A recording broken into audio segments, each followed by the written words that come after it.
Всем привет, друзья! Добро пожаловать на наш канал «Мы в Испании». С вами по-прежнему Татьяна и Алексей с побережья Коста-Бланка, провинция Аликанте. Тема сегодняшнего нашего ролика – цены в Испании растут. Вот такие вопросы нам регулярно задают. И в этом нашем видео мы с Алексеем попытаемся разобраться, растут ли цены, повышается ли здесь что-то, если растут, то на что и в каком размере. Кстати, друзья, кто впервые на нашем канале, не забудьте подписаться. Обязательно поставьте колокольчик, чтобы не пропустить новое интересное видео. А также настройте ваш мобильный телефон на то, чтобы получать уведомления мобильные о выходе нового нашего ролика. Кстати, если вы этого не знаете, как сделать, почитайте в описании, там есть много полезных ссылочек. Так, друзья, чтобы проверить цены, которые у нас повысились на продукты или нет, мы сейчас зайдем во всеми любимую, знаменитую испанскую сеть продовольственных магазинов Меркадона. Итак, давайте зайдем и посмотрим, сколько стоит у нас мясо, рыба, молоко и прочие продукты. Пойдемте. Обзор цен мы начнем с мясного отдела. Здесь мы обычно покупаем птицу. Возьмем для примера цену на целую куру. В этом году она стоит в Меркадоне 2 евро 75 центов, как вы можете видеть, за килограмм. В то время как в прошлом году мы ее покупали там же, в той же Меркадоне, за 2 евро 49 центов. Вы можете видеть на фотографии. Ассортимент куры в Меркадоне достаточно большой. Я, друзья, не буду перечислять вам все цены. Вы можете видеть это сейчас на своих экранах.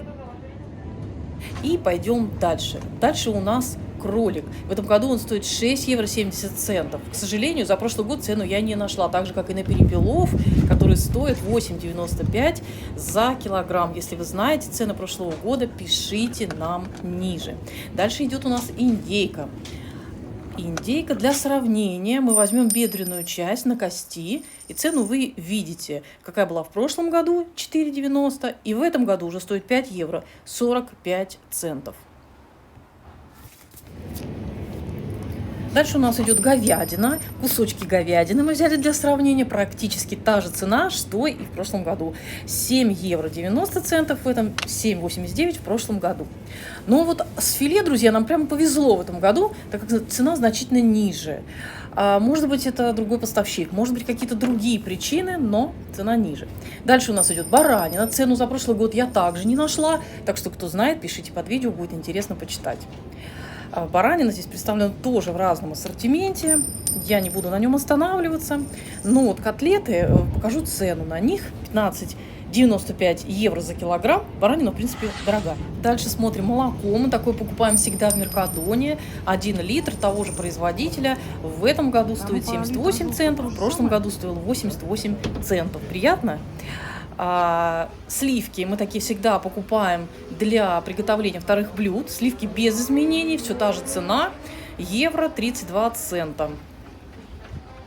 Дальше у нас идут овсяные хлопья, мы тоже их всегда покупаем, чтобы сварить вкусную кашку. В этом году они стоят дешевле, 70 центов против 77 центов за полкило в 2019 году.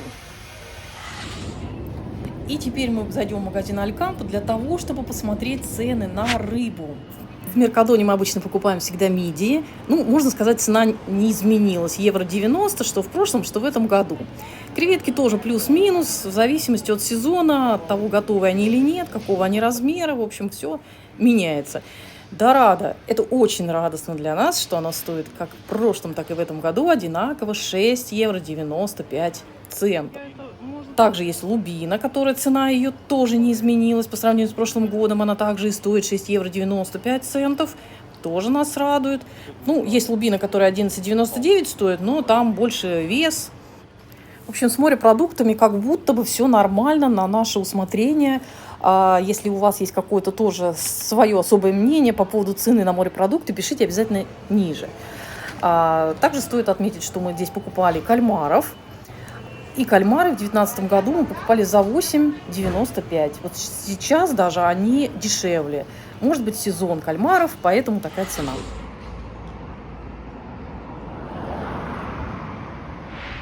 Что касательно цен на топливо. За последний год я заметил, что цены выросли, особенно вот последнее время, последний месяц, цены выросли порядка 25-30 центов на солярку или на бензин. Вот, соответственно, цены растут, по центику прибавляют, по 5 центов прибавляют. И, может быть, это сезонно, может быть, прошло лето, может быть, это зима. Но в целом, я так предполагаю, что это все привязано к инфляции. Это касательно цен именно здесь, на Коста-Бланка, где мы сейчас проживаем. Кстати, друзья, пишите под видео ваши цены, как у вас растет цена или не растет. Это будет всем интересно, кто смотрит это видео.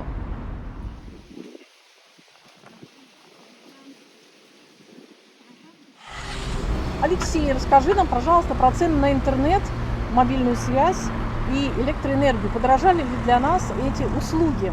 Друзья, на самом деле в Испании, когда вы заключаете договор, контракт на интернет, допустим, провайдера, то вы прописываете цену, в контракте прописываете сумму этого контракта. И, соответственно, то, что мы подключили в свое время, там года 3 или 4 назад, интернет у нас как был 25 евро, 100 мегабайт безлимит, так и остался. Но провайдеры делают такую хитрую систему, то есть они периодически увеличивают скорость. То есть сначала было там 200 гигабайт, потом 300, 600. И сейчас они предлагают если вы добавите к тарифу еще 5 евро, там не за 25, а за 30, допустим, или за 35 евро, то получите уже не 100 мегабит, а 300 или 600. То есть таким образом они все равно цены пытаются вывести немножко выше.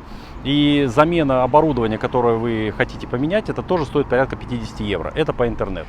Мобильная связь. Мобильная связь, в принципе, вот насколько мы пользуемся в семье различными операторами, и интернетом, и голосовой связью, мы пока не заметили. То есть цены, вот я пользуюсь оранжем, остались, остальная семья пользуется елкой, цены все такие же, пока без изменений. Что касается электроэнергии, тут все очень просто.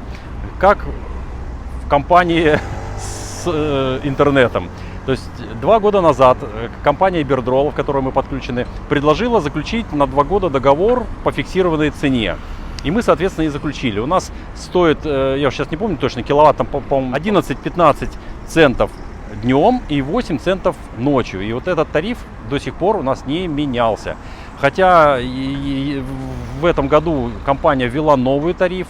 Он делится уже на 3 части, и эти 3 части, они делятся еще там на 3 части, то есть различная тарификация идет в различные участки дня. И вот на этот тариф новые, те, кто подключает только сейчас свои дома к электроэнергии, они, получается, пользуются уже вот новой тарификацией. Соответственно, для них цена может быть и выше.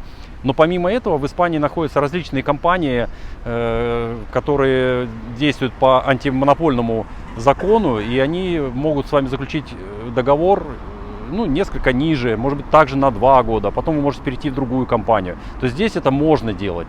Так что, в принципе, вот у нас по мобильной связи, интернету и по электроэнергии все осталось как есть. Про коммунальные услуги в продолжении электроэнергии. Вода осталась по той цене, как и была, все то же самое. И квартплата у нас как приходила, как стоила, коммунидат так называемый, он так и остался. То есть, в принципе, цена не изменилась, стоимость услуг не изменились.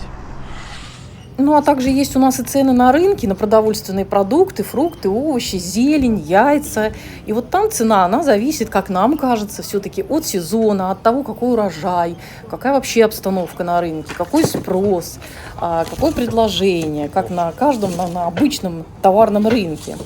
Поэтому цена может меняться в зависимости от сезона. Цены так падают, то поднимаются. И есть у нас свои любимые продавцы, к которым мы всегда ходим на рынке постоянно, и они держат цены. И это, конечно, очень радует. Наш лимит, мы себе всегда выделяем 20 евро для того, чтобы купить на рынке фрукты и овощи. И, в принципе, до сих пор нам удается укладываться. На рынке также можно купить мясо, которое вы видите, хамон, колбаски. Ну, это уже тогда можно купить больше, не на 20, а на 25 мы укладываемся, но тем не менее. Также мы думаем, что цена на различные товары на рынке зависит и от локации, где находится рынок, в каком городе, в каком регионе Испании. Цены могут как-то отличаться друг от друга. Но, тем не менее, рынок – это прекрасная альтернатива для того, чтобы покупать продукты, может быть, что-то подешевле, поторговаться, ну и просто купить свежие фрукты и свежие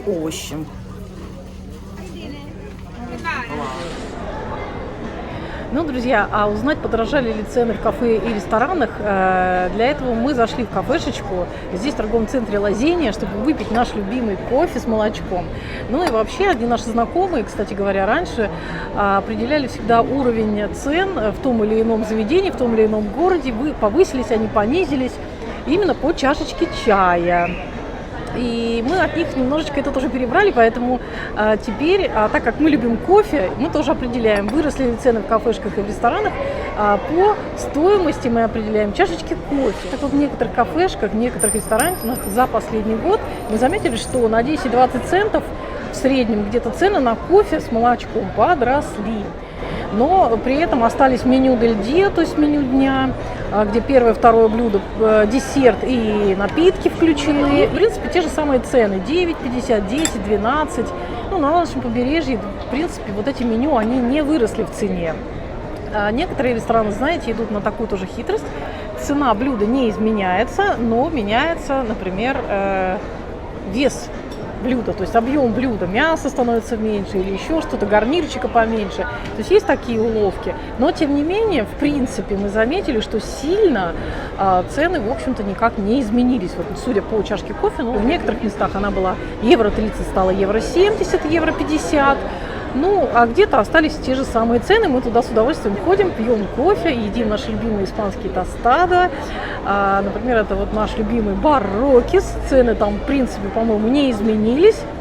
Может быть, чуть-чуть какие-то блюда. Но в целом вот такая вот ситуация.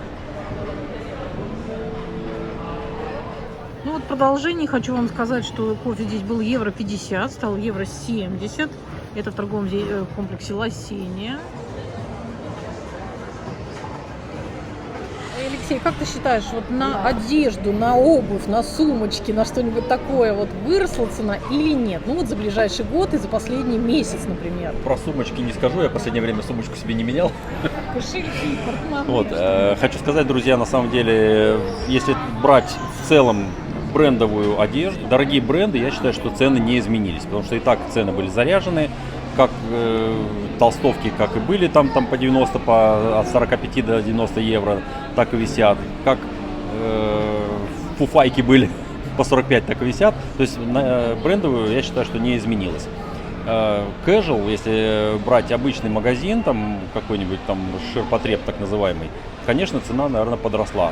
Где-то на евро, где-то на 2, где-то на 3, то есть смотреть нужно.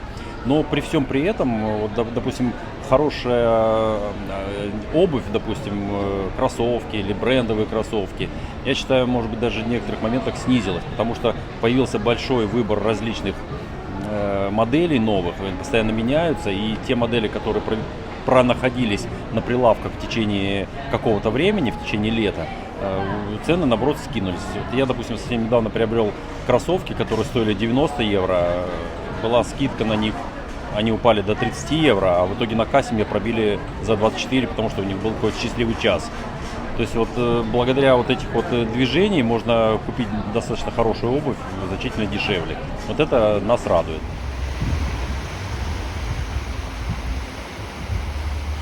Мы постарались с Алексеем показать вам объективную картину нашими глазами, вот цены именно в провинции Аликанте, где мы проживаем, на продукты питания, в магазине, на рынке, в общем, на топливо, на мобильную связь.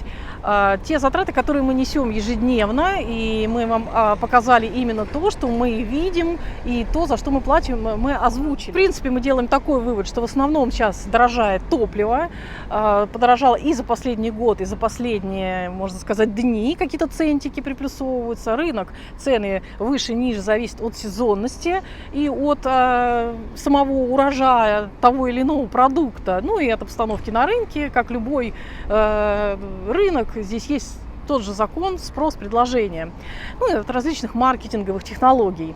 Поэтому цены, да, немножечко подрастают в кафе, где-то на 20 центиков кофе, и есть немножко что-то в магазине, но в целом это не на полтора, и не в полтора, и не в 2 раза. Нет такого прямо кардинального изменения цен, который бьет по нашему карману. Но вот топливо – это единственный такой расход, который мы действительно начинаем немножко чувствовать.